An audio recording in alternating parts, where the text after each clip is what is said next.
वाणी की, हे साधु, तुम्हारी कन्या मेरे प्रसाद को त्याग करके अपने पति के दर्शन को आई है, इसलिए इसके पति की नौका जल में अंतर्धान हुई है। अब तेरी कन्या घर जा करके आदर पूर्वक आरती और प्रसाद को ग्रहण करे, तभी इसके पति की नौका जल से ऊपर आ जाएगी, ऐसा कोई संदेह नहीं है। इतना कहकर के आकाशवाणी शांत हो गई। इस आकाशवाणी को सभी स्त्री पुरुषों ने सुना। कलावती दौड़ करके अपने घर पर गई। इसने पुनः सत्यनारायण भगवान के पूजन को किया। पूजन करने के बाद में आरती और प्रसाद को ग्रहण किया और ग्रहण करने के बाद जब पुनः आई तो इसके पति की नौका जल से ऊपर आ गई।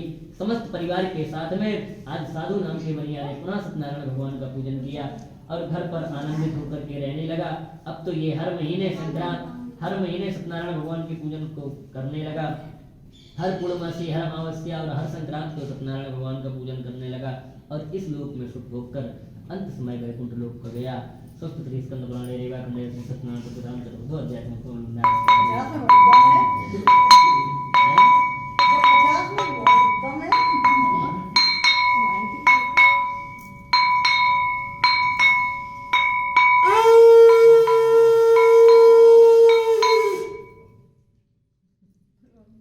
बाकी निगाह वहीं पे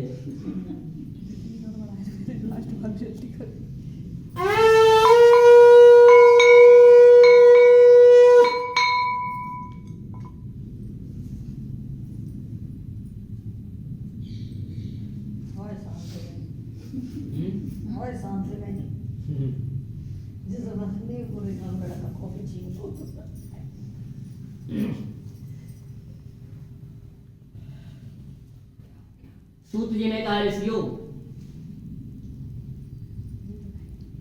अभी तक मैंने तुम्हें दो राजाओं की कथा सुनाई। अब एक जो तीसरा राजा है, इसकी जो करनी थी ये बड़ी ही विपरीत थी। ये था कैसा? ये नित्य प्रति ब्राह्मणों को दान देकर के संतुष्ट करने वाला था। बड़ा ही भक्तनिष्ठ राजा था। नाम था उल्कामुख।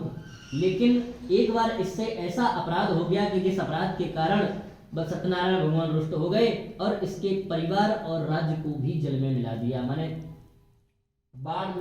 बाढ़ से प्रभावित होकर के इसका जो राज्य था वो पूरा राज्य डूब गया। हुआ ये कि एक दिन की बात है, ये राजा शिकार खेलने के लिए जंगल में पहुंचा। बहुत से पशु पक्षियों को मार करके एक बरगद के वृक्ष के नीचे आकर के बैठा। उस पशु पक्षी की हत्या के कारण इसकी बुद्धि बड़ी भ्रमित हो गई, क्योंकि पशु पक्षियों को मार करके ये लौटा था तो उसकी हत्या इनके सर पर सवार हो गई। ये जिस बरगद के वृक्ष के नीचे आकर के बैठा था, उसी बरगद के वृक्ष के नीचे कुछ गोपालगण माने ग्वाले लोग, गाय को चराने वाले गांव के लोग थे। वो सत्यनारायण भगवान का पूजन कर रहे थे। राजा अभिमान से ना तो वहां पहुंचा जहां वो पूजन कर रहे थे और ना ही इसने सत्यनारायण भगवान की चौकी को देख करके प्रणाम किया।